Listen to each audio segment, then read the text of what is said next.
నువ్వు చెప్పు అని అడిగిండు. నేనేం చేసిన అనేది ఒక పుస్తకం రూపంలో మా దుబ్బాకలో ప్రతి ఇంటికి ఒక పుస్తకం ఇచ్చిన.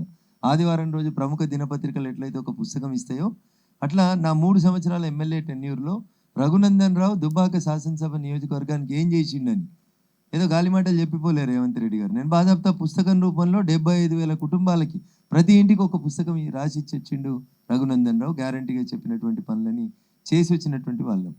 అందుకని వారేదో నాకేదో గడి ఉందని, నేనేదో గడిలోకెళ్ళి వస్తున్నటువంటి ధోరణని వ్యక్తిగతంగా నన్ను మాట్లాడిండ్రు కాబట్టి, నేను మీ ద్వారా రేవంత్ రెడ్డి గారికి ఇస్తున్నటువంటి ఆహ్వానం.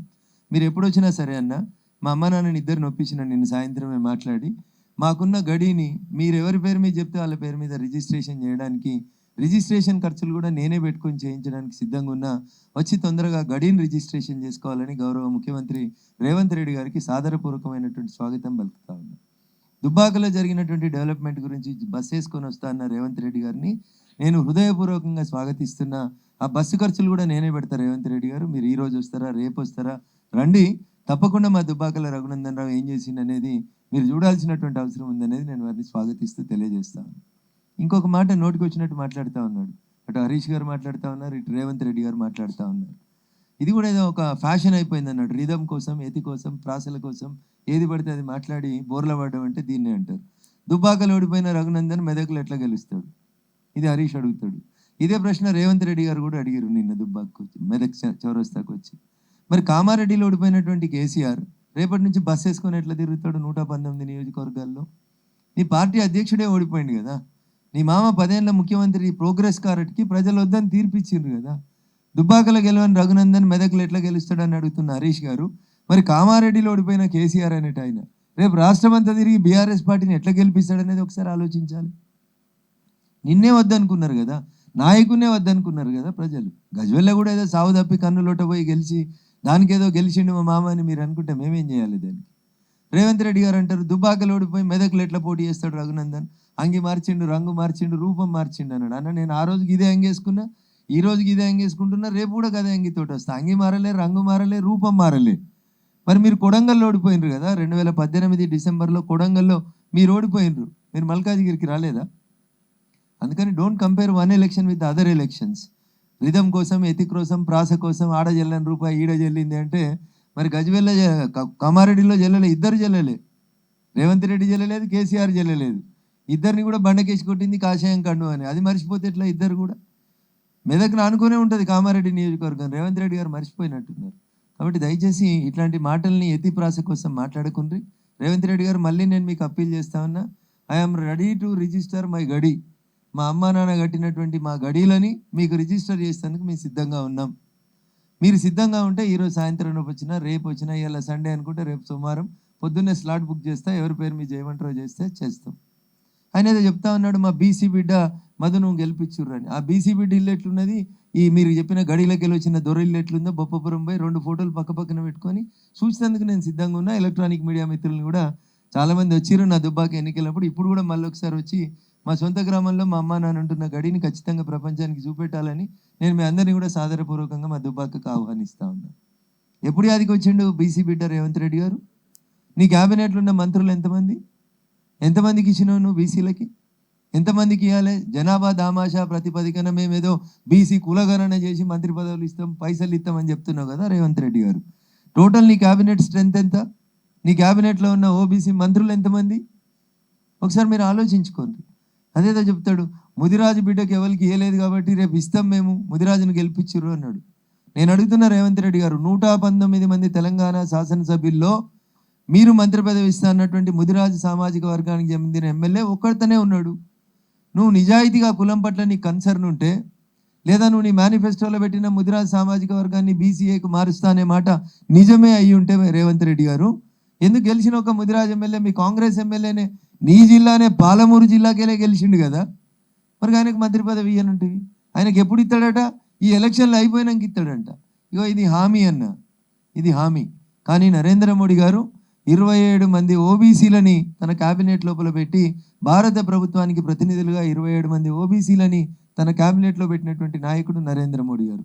అన్న నువ్వు 2 ఇచ్చినావు, నువ్వు 2 ఇచ్చే గింతలో పెడితే 27 ఇచ్చిన మేమెంత చెప్పాలన్నా? ఇది రేవంత్ రెడ్డి గారు దయచేసి అర్థం చేసుకోవాలి.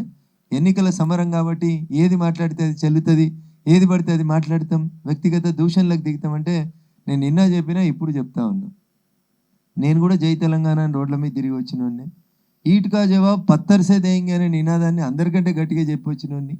కాబట్టి నన్ను ఎవరన్నా ఒకటంటే నేను రెండు అనడానికి ఏడ కూడా వెనకకు రాను. తెలుగు, హిందీ, ఇంగ్లీష్, ఉర్దూ నీకు ఏ భాష నచ్చితే ఆ భాషలో, సంస్కృతం కూడా నేను సిద్ధంగా ఉన్నా. మీరు మాట్లాడితే నేను కూడా మాట్లాడడానికి సిద్ధంగా ఉన్నా. కాబట్టి ఎవరిని పడితే వాళ్ళని తిట్టినట్టు నన్ను వచ్చి నా ఊరికి వచ్చి తిట్టకన్నా అని చెప్తా ఉన్నా. చెప్తే నేను అదేదో అనంతపురంలో బాలకృష్ణ గారు ఒక సినిమా డైలాగ్ చెప్పినట్టు నేను కూడా చెప్పాల్సి వస్తుంది. మేము కూడా వస్తాం కొడంగల్కి. కొడంగల్ ఏం దూరం కాదు. దుబాకకి నీకెంత దూరం అయితే నాకు కొడంగల్కి అంతే దూరం అవుతుంది. అది మీరు గుర్తుపెట్టుకోవాలి. బాధ్యతాయుత స్థానంలో ఉన్నారు కాబట్టి గౌరవప్రదంగా మాట్లాడాలి. భాష పట్ల నియంత్రణ తెచ్చుకుంటే ముఖ్యమంత్రి గారికి మంచిది అనేది నేను ఈ సందర్భంగా తెలియజేస్తూ, మోడీ గారిని రోజు కొన్ని వేల తిట్లు తిడితే కూడా మోడీ గారి భాష ఎప్పుడు ఇట్లా లేదు. మోడీలు, కేడీలు, ఓ కేడీని మొన్న పంపినాం డిసెంబర్లో, ఇప్పుడు ఇంకొక ఆయనను పంపించేస్తాం ఏప్రిల్లో అంటున్నావు. అన్న ఏప్రిల్లో నువ్వు ఆయనను పంపలేవు, జూన్లో మళ్ళీ ఆయన్నే వస్తాడు. అది నీకు కూడా తెలుసు కాబట్టే నువ్వే మొన్న ఆదిలాబాద్కి వచ్చినప్పుడు చెప్పినావు మా పెద్దన్న అని సంబోధించు. ఎందుకు? నిన్న కూడా 2,000 కోట్లు నిన్న కొత్తగా లోన్ తీసుకున్నావు నువ్వు. మళ్ళా నువ్వు ముఖ్యమంత్రి అయిన తర్వాత సుమారు 20,000 కోట్ల రూపాయలని కొత్తగా లోన్ తెచ్చుకుంటే కానీ నీకు డీజిల్ పోయలేనటువంటి పరిస్థితి ఉంది నీ ఆర్థిక శాఖ. అందుకని ఒకసారి ఆలోచించాలి మాట్లాడే కంటే ముందు ముఖ్యమంత్రి గారు. సూర్యుడు తూర్పున ఉదయిస్తాడనేది ఎంత నిజమో, నరేంద్ర మోడీ గారు జూన్ 4వ తారీఖున 400 సీట్లతోటి గెలిచి 3వసారి ప్రధానమంత్రి అవుతాడనేది కూడా అంతే నిజం. అందుకని మేము మీలాగా డ్యూయల్ రోల్ ప్లే చేయలేము రేవంత్ రెడ్డి గారు. మీరు కేరళకు పోయి కమ్యూనిస్టులు కాదు వాళ్ళు ఇంకేదో అని చెప్పి మాట్లాడినారు. మీరు ఏం మాట్లాడినారు? మీరు కేరళలో పోయి విజయన్ గురించి తిడుతూ వాళ్ళు కమ్యూనలిస్టులు అని మాట్లాడారు. రేవంత్ రెడ్డి గారు కేరళలో ఎన్నికల ప్రచారానికి పోయి వాయనాడుకు పోయి చెప్తారు కమ్యూనిస్టులు కాదు వాళ్ళు కమ్యూనలిస్టులు అని చెప్తారు వారు. At the same time Revanth Reddy గారు వాయనాడులో ప్రచారం చేసి కేరళలో సిపిఎం పార్టీని తూలనాడుతున్న సమయంలోనే మీ తర్వాత నెంబర్ 2 అని చెప్పుకునేటువంటి ఈ రాష్ట్ర ఉప ముఖ్యమంత్రి గారు గౌరవనీయులు బట్టి విక్రమార్క గారు ఏడున్నారో ఒకసారి అడుగుండ్రి. సిపిఎం పార్టీ ఆఫీసులు ఉన్నారు ఆ సమయంలో. అదే రోజు అదే సమయానికి ఓ అర్ధగంట వెనక ముందు సిపిఎం పార్టీ ఆఫీస్కి పోయి బట్టి విక్రమార్క గారు సిపిఐని సిపిఎంని ఈ ఎన్నికలలో మాకు మద్దతు ఇయ్యండి అని చెప్పి బట్టి విక్రమార్క గారు పోయి సిపిఎం ఆఫీస్లో కూర్చొని మాట్లాడింది.